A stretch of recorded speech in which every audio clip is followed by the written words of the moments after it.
Pessoal, boa noite a todos, a todas, sejamos aí bem-vindos, sejamos aí bem-vindas.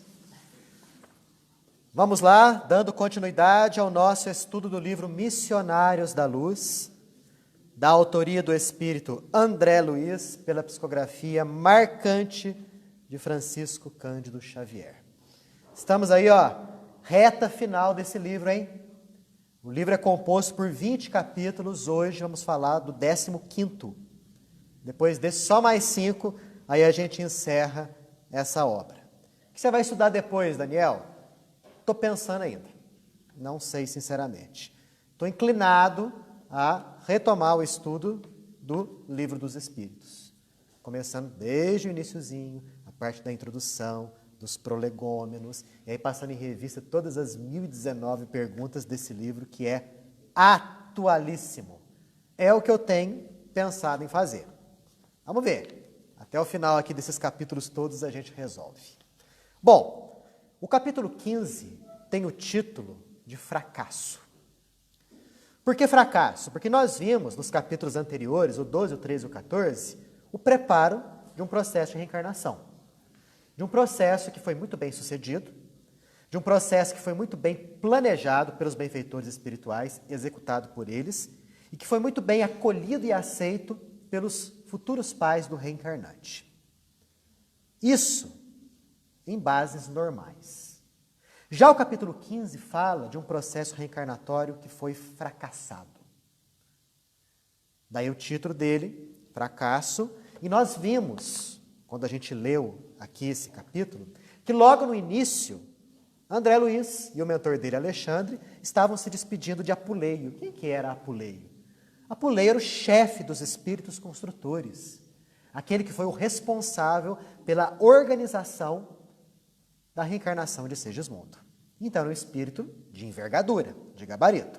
André Luiz e Alexandre, cumprimentando Apuleio pelo que havia acontecido e parabenizando por tudo aquilo que ocorreu e agradecendo também. Agradecendo o fato de André Luiz ter podido acompanhar passo a passo aquele processo de reencarnação. Apuleio ficou muito feliz, muito sensibilizado com tudo aquilo ali, já se dispunha a ir embora quando Alexandre falou o seguinte: escuta, mas tem mais um pedido que eu quero te fazer. Nosso André Luiz acompanhou um processo reencarnatório em bases positivas, um processo extremamente normal. Pais bons, ambiente protegido, visitação das esferas espirituais superiores, mas nós sabemos que existem inúmeros processos reencarnatórios que são muito complicados, onde os espíritos benfeitores, os construtores, os ajudantes ali, eles se deparam com vários obstáculos. E o André precisa consolidar os seus ensinamentos. Ele precisa conhecer também esse aspecto do fenômeno reencarnatório. Será, Apuleio, que você não tem aí algum caso de algum processo reencarnatório que está sendo complicado? O Apuleio falou assim: não, tem mesmo. Depois de reorganizar aqui as bases da reencarnação do Segismundo, eu fui designado em um outro caso, a reencarnação de Volpini. A futura mãe já está com 7 meses de gravidez, mas está complicado, está difícil. Tudo estamos fazendo para a reencarnação realmente chegar à sua finalidade, A mulher dá à luz, mas o negócio está difícil, não está fácil não. Aí Alexandre até já intuiu e falou: já sei o que é. A futura mãe não está correspondendo aos nossos anseios. É isso aí? Ele falou: é. E falou: olha, Alexandre, quando o desequilíbrio é proveniente do pai ou de espíritos inferiores, nós temos até muitos recursos para levar a gestação adiante. Mas quando o desequilíbrio é proveniente da gestante, da mãe, muito pouca coisa pode ser feita. Olha que interessante isso, hein? Quer dizer, mesmo o pai estando desequilibrado, mas a mãe equilibrada, mesmo nesse caso, os benfeitores espirituais dispõem de recursos magnéticos e diversas ações no intuito de isolar a ação do pai ou da ação de prováveis espíritos obsessores no intuito de fazer com que a gestação prossiga. Agora, quando o negócio vem da mãe, o negócio é mais complicado. Por quê? A mãe está gestando o futuro corpo físico ali, do seu filho, e nós sabemos que além de fornecer nutrientes materiais para a formação do corpo físico, existe ali toda uma influência magnética, toda uma influência energética. O pensamento da mãe bate em cheio no futuro reencarnante. E vice-versa também. Por isso que a gente chegou até a comentar nas semanas anteriores. Uma mulher que está gestando, está grávida, é médium 24 horas. Porque ela está ali no seu corpo mesmo, tanto no corpo físico quanto no corpo perispiritual, com outro espírito. Que tem ali uma outra energia, um outro pensamento. Então, muito frequentemente, desejos, ideias, sensações que a mãe tem, vêm do reencarnante. Então, é como se ela fosse médium 24 horas por dia. Agora, imaginemos uma mulher com pensamento desequilibrado, com conduta nociva. O quanto que não deve ser difícil para os espíritos benfeitores organizarem a futura reencarnação ali, daquele serzinho que está se formando. E Apuleio continua a esclarecer, né, que a futura mãe, desse caso aqui, chamada Cesarina, já havia abortado inconscientemente por 2 vezes, e já estava em vias de abortar uma 3ª vez por conta dos excessos. De repente, ela quis gozar a vida. De repente, ela quis, né, ser feliz, vamos dizer assim, segundo a ideia de muitos. Separou-se do esposo, se ligou a espíritos de baixo nível, e se a situação não for bloqueada imediatamente, ela vai abortar uma 3ª vez. A próxima noite é decisiva, segundo aquilo que Apuleio falou. Então essa era a situação desenhada. Era isso que Alexandre queria mostrar para André Luiz, a existência de quadros reencarnatórios complicados e difíceis. A gente acompanhou a reencarnação de Segismundo. Nós vimos que tudo aconteceu às 1000 maravilhas. Tudo deu certinho, do começo ao fim. Agora o negócio aqui era bem mais complicado. Aí Alexandre falou o seguinte: bom, nosso André Luiz vai te acompanhar então. E ele fala uma frase interessantíssima. Ele fala o seguinte: por vezes, para preservar convenientemente a saúde, é preciso conhecer as enfermidades. Para cultivar o bem, é necessário não ignorar a existência do mal. Ou seja, quando a gente observa o mundo ao redor, os exemplos das pessoas que estão ao nosso redor, as situações da existência que nos rodeiam, a gente pode crescer muito com isso. A gente pode investir na nossa saúde, podemos investir no nosso equilíbrio espiritual, e a gente pode crescer bastante com os exemplos daquilo que vem de fora. É isso aqui que o nosso querido Alexandre falou para André Luiz. Até aqui, observações, dúvidas, perguntas. Alguém quer comentar alguma coisa? Nada, nada? Então vamos lá. Finalizada essa primeira parte, essa primeira conversação, André Luiz, juntamente com Apuleio e mais 2 companheiros, se dirigem à casa onde estava hospedada Cesarina, que era a protagonista aqui desse capítulo 15. Chegaram, casa boa, casa confortável, muito bem mobiliada, entraram naquela casa e se dirigiram a um quarto.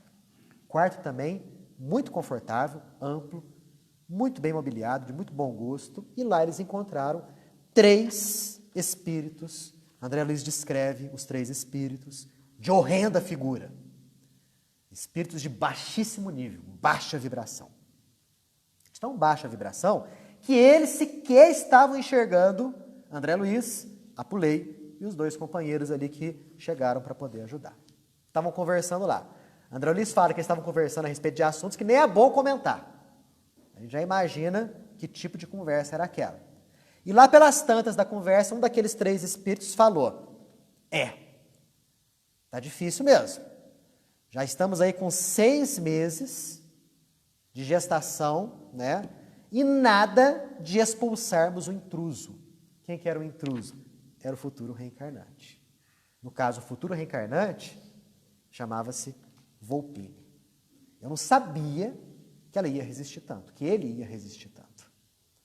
O outro que estava ouvindo, desses 3, falou: quando a coisa chega a esse ponto é porque tem mãos de anjos ali. Ou seja, os espíritos inferiores, eles também sabem do processo de atuação dos benfeitores espirituais. E eles estavam tentando fazer com que Cesarina abortasse já havia 6 meses. E não estavam conseguindo. E logo deduziram, bom, deve ter espírito benfeitor aí, agindo, impedindo com que o nosso intento realmente aconteça.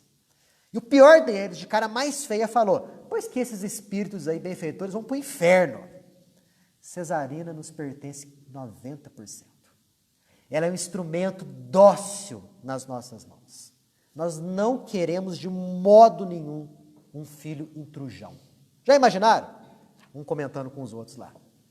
Se realmente nasce esse filho, provavelmente todas as atenções dela vão ser voltadas para o filho. Nasceu o filho, o esposo que estava afastado, pode ser que volte. Então nós não queremos isso. Nós não queremos perder essa boa companheira nossa. Gente, olha a que ponto chega um processo obsessivo. A que ponto chega? Ela, aqui, se ligou imprevidentemente a 3 espíritos da pior espécie. Por quê? Por conta da sede de prazeres, de gozar a vida, esquecendo da sua responsabilidade de esposa, da sua responsabilidade de mãe. E assim, aos poucos, os obsessores foram lançando pensamentos nela e foram envolvendo Cesarina com ideias, com sensações, com pensamentos de baixo teor, de baixo nível. E ela foi agasalhando e ambientando esse tipo de pensamento, esse tipo de energia. E chegaram até mesmo, com isso, a afastar o esposo dela. E realmente a estavam induzindo a um aborto inconsciente. Porque queriam ela inteirinha para eles. Ela servia docilmente aos seus propósitos. Quais propósitos? Os espíritos benfeitores depois explicaram aqui. Os desvios sexuais dela eram muito intensos nas últimas semanas. O consumo de bebidas alcoólicas chegou num auge. Então era isso que eles queriam. Eles queriam fazer dela um verdadeiro ponto, um verdadeiro local de prazeres inferiores.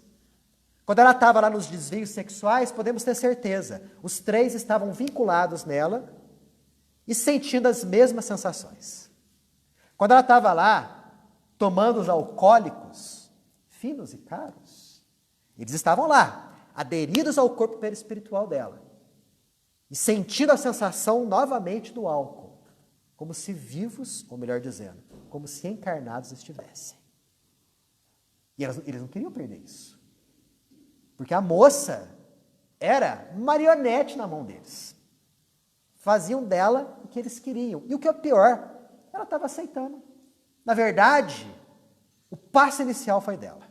Porque ela se vinculou de livre e espontânea vontade a esses 3 espíritos. E nessa conversação, André Luiz começa a observar o quarto, né? E ele comparou o quarto em que ela estava hospedada com o quarto de Raquel, da reencarnação de Segismundo. O quarto de Raquel, protegido com barreiras magnéticas. O quarto de Raquel, periodicamente recebendo visitação de espíritos provenientes de nosso lar. Já aquele quarto ali, nada de defesas magnéticas. E não se via nada, absolutamente nenhuma visitação de ordem superior. Até aqui. Perguntas? Observações? Sim. Interessante que mesmo ela tendo essa iniciativa negativa, ela não ficou desprovida do amparo. Muito bem, exatamente. Já faziam 7 meses que os espíritos benfeitores, os construtores, estavam acompanhando e levando a gravidez adiante. Porque se não fosse pela ação deles, possivelmente ela já teria abortado inconscientemente há muito e muito tempo. É importante enxergar isso. Verdade.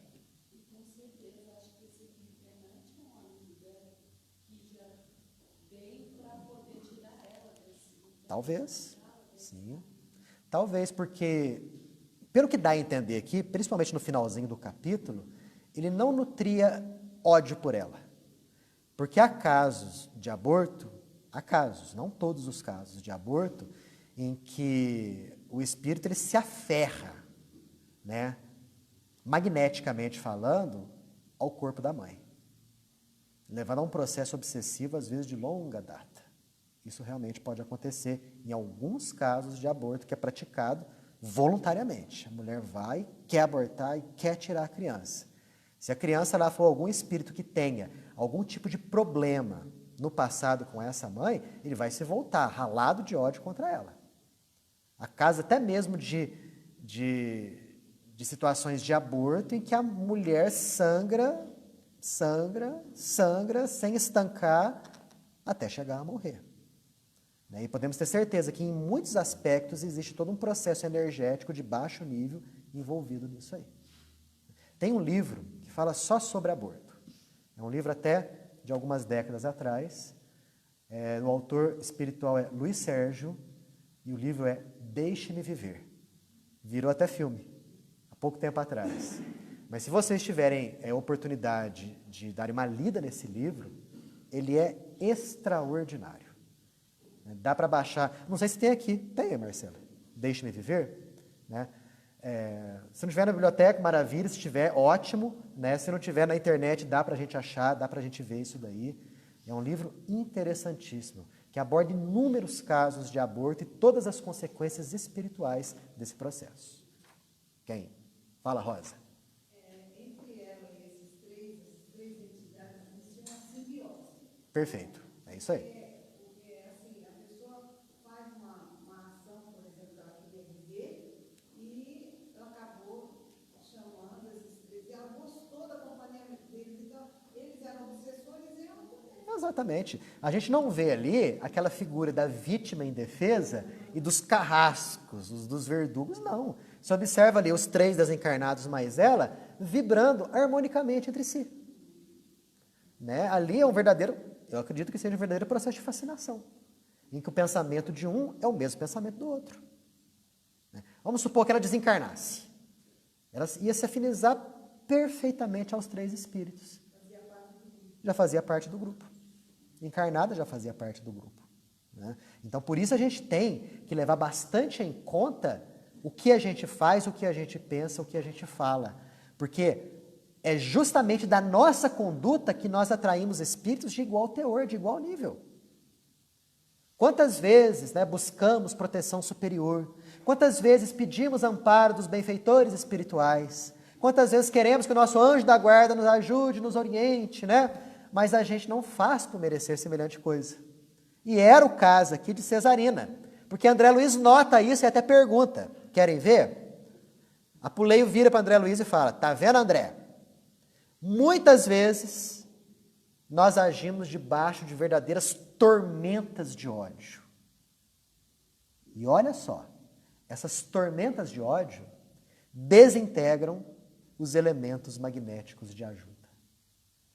É a energia negativa, densa, compacta, impedindo a ação do magnetismo benfeitor.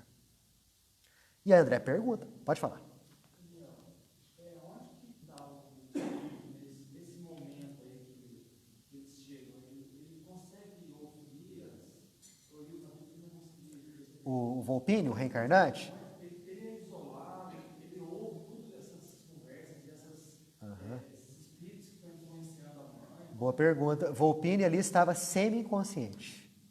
André Luiz fala depois, mais para o finalzinho, quando Apuleio o retira do corpo dela, que ele se agarrava semi-inconscientemente à mãe.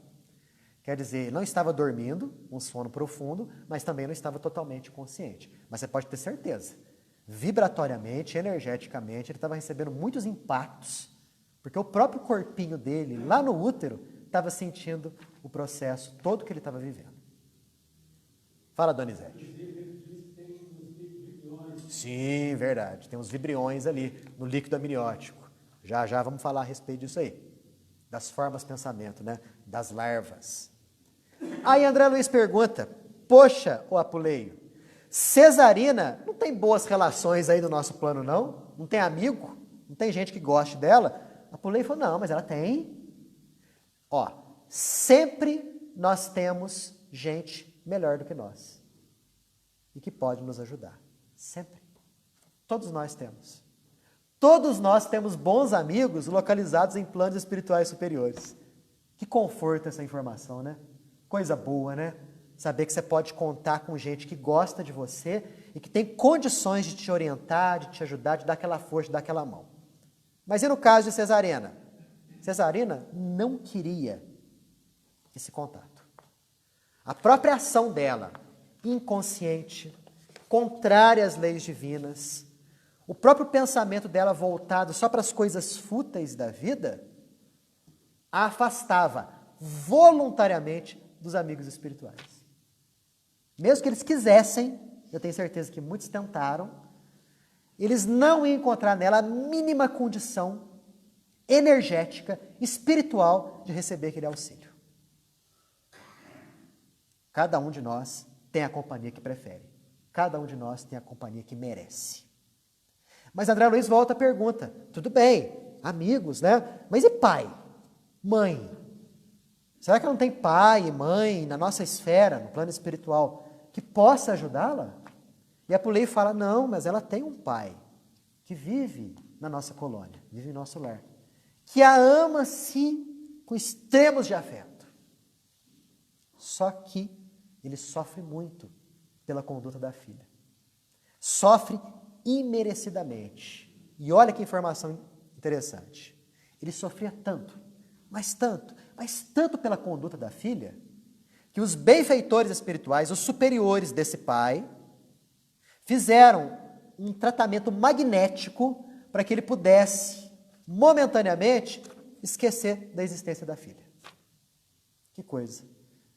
Submeteram-no a um tratamento magnético de esquecimento temporário da filha, para que ele não sofresse mais tanto assim. No momento certo, quando ele estivesse mais fortalecido e mais equilibrado, consequentemente aí ele ia se lembrar da filha, e inclusive ia poder ajudá-la. A Pulei fala uma frase linda, que a ingratidão não pode perseguir o amor puro. E fala que quando os encarnados são impermeáveis ao auxílio dos benfeitores, os benfeitores não podem fazer mais nada, porque eles não impõem, eles se afastam. Mas ficam aguardando os seus amores um dia voltarem às leis de Deus. E aí sim, todos juntos, prosseguirem a rota evolutiva. Mas tem gente que, embora ame muito, não tem o necessário equilíbrio. Era o caso do pai da Cesarina. Amava a filha, sim, como a própria vida. Mas ele não tinha equilíbrio suficiente para enxergar os desatinos da filha e querer ajudar. De modo algum. Aquilo prejudicava ele terrivelmente. E ele era merecedor desse auxílio magnético por parte dos benfeitores espirituais. Um esquecimento temporário. Interessante isso, né? Olha só, por aí a gente levanta a pontinha do véu e aí a gente vê quão grande é a ação terapêutica, curativa e tecnológica que os benfeitores espirituais dispõem lá na realidade espiritual. O que a gente tem aqui é uma pálida impressão daquilo que existe nas colônias superiores. Pálida. Tanto que Nosso Lar, que é o primeiro livro da série, foi escrito na década de 30. Década de 30. Quando a Segunda Guerra Mundial, inclusive, estava começou em 39.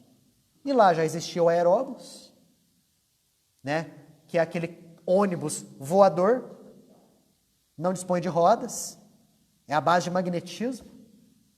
Passados mais de 70 anos da obra de Nosso Lar, nós ainda não temos um carro desse aqui. E pode ter certeza, nesses 80 anos, aquela colônia lá já evoluiu, já melhorou bastante.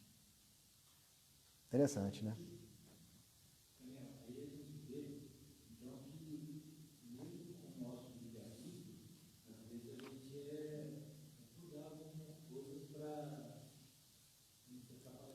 Exatamente. Há casos, inclusive, de indivíduos que desencarnam, os parentes aqui embaixo ficam chorosos, inconformados, revoltados.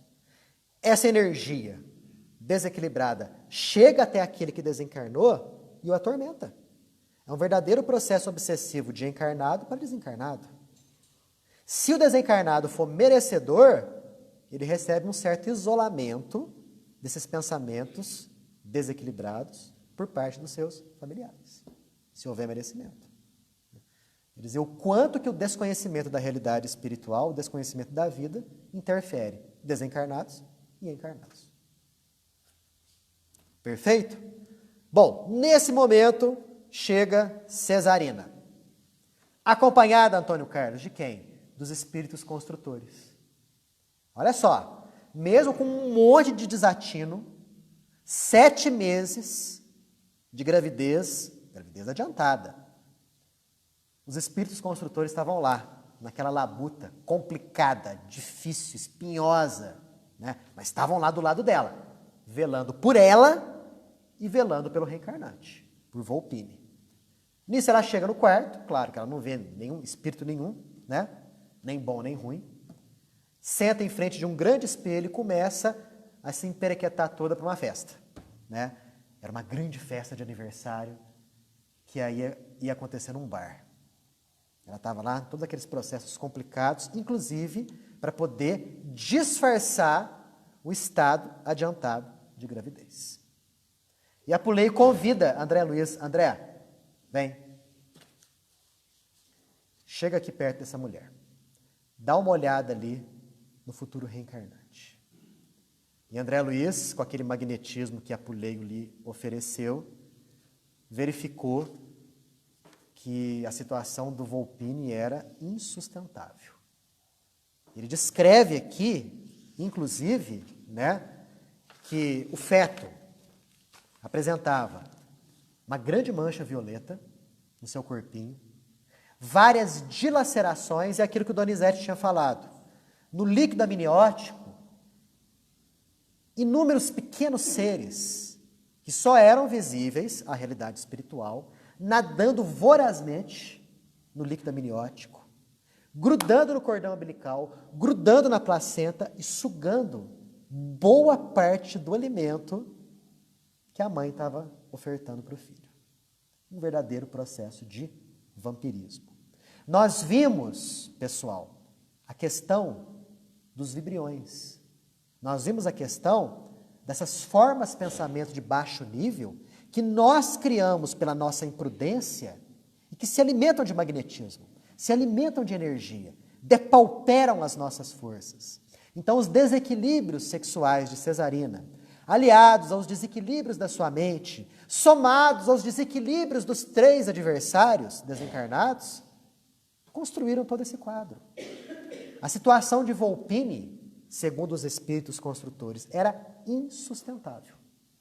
Se ela fosse para a festa, naquela noite, na manhã seguinte, já ia acontecer o aborto. E Apuleio ficou bastante preocupado com tudo isso daí. Ele falou o seguinte, bom, vamos tentar a última cartada.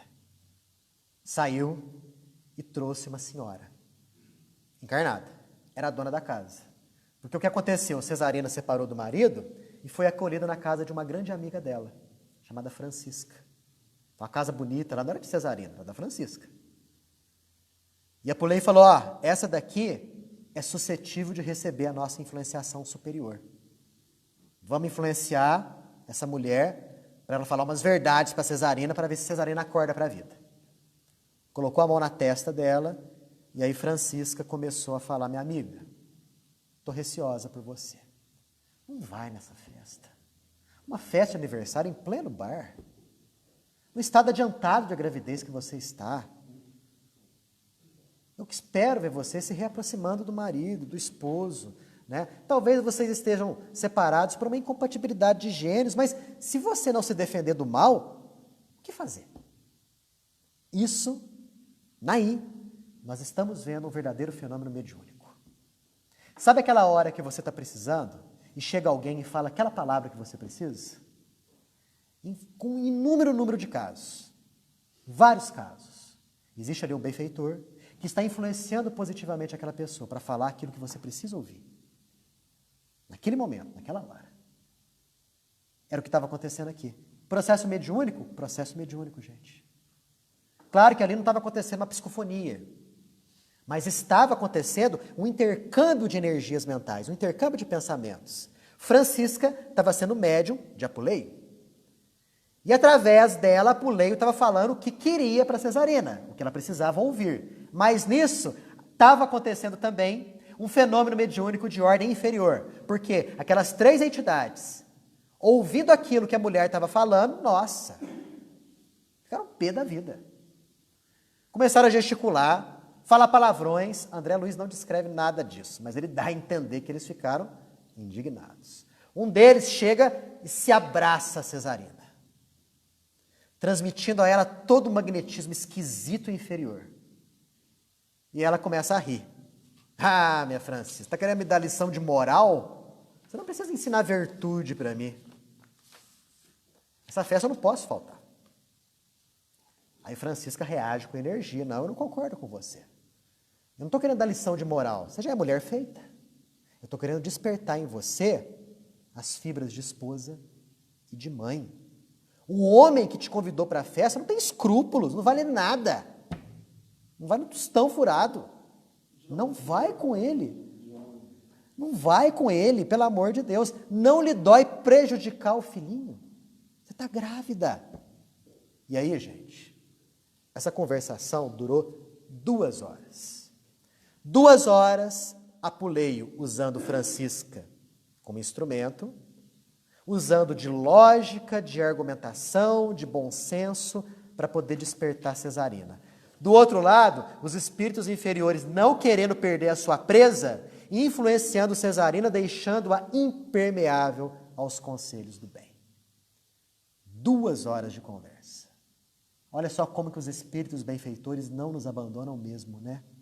Olha só como eles tentam de tudo para que a gente possa ter a consciência da situação, para que a gente possa enxergar a vida. Como nenhum de nós está abandonado, como pessoa nenhuma aqui, independente do nível, está largada à própria sorte. Todos nós recebemos grandes oportunidades de crescimento, de aprendizado. É que por vezes, gente, por vezes a atração da matéria é tão grande, por vezes a ilusão da matéria é tão intensa, que a gente não enxerga isso. E aí, o que os benfeitores fazem? Eles forçam a barra? Eles violentam a nossa vontade? Claro que não. Eles simplesmente se afastam. E foi o que aconteceu aqui. De repente, buzina um carro. Fom. Era o cara que havia convidado ela para a festa. Ela fechou o estojo de maquiagem. Francisca, não me espere tão cedo. E entrou no carro e foi embora. Foi embora. E, gente, com as 3 entidades acompanhando.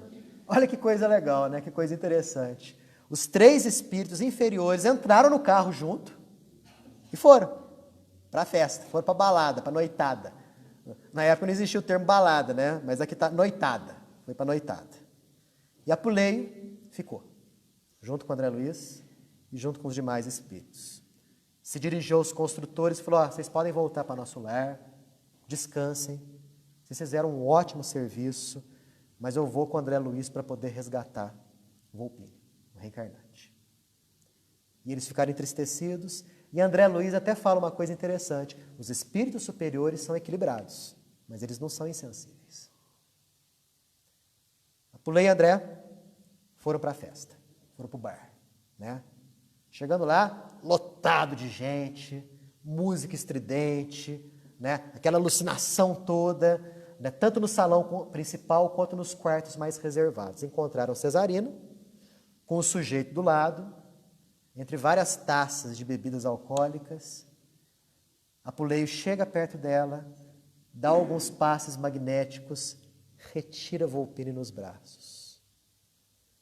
O ex-reencarnante agora.